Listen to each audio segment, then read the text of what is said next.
For the first time in history, in the 16th century, thanks to Commedia dell'Arte, women were allowed to perform. And this was a huge social revolution because women could get a job and a salary. Actually, from that time, women were allowed to perform, yes, but they used to perform without masks. Why? Well, there are a few reasons.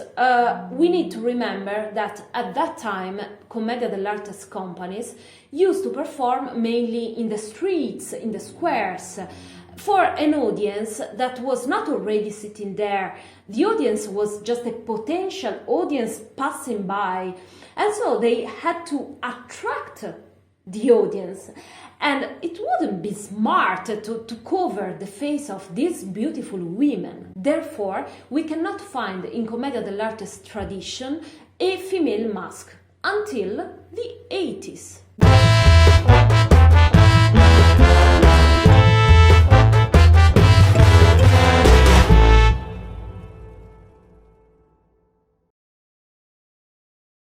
The Witch. It was created by the Italian actress Eleonora Fuser. We are in the 80s and we are just after the 60s and the 70s, and we have to remember the feminist movements.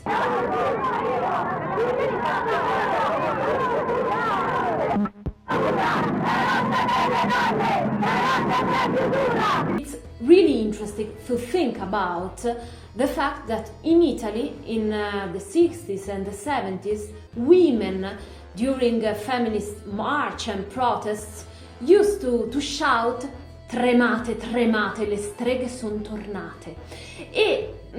This is really tough to translate, but more or less it would be "Tremble, tremble, the witches are back." This is related to historical facts. We need to remember the Inquisition time when women were accused to be witches and burned alive. This mask is really particular.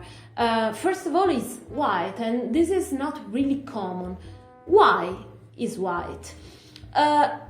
It represents, it reminds the moon, because the moon is a symbol of fertility, and it's really related to women, and it's really connected to nature, to a change of mood.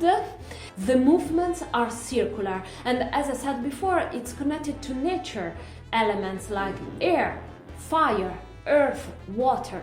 She moves very low because she is really connected to the earth. The witch plays a singular role in most of Canovacci, Commedia dell'Arte's plots, because she's not a servant and she is not a master. Very often she comes as a unpredictable variable.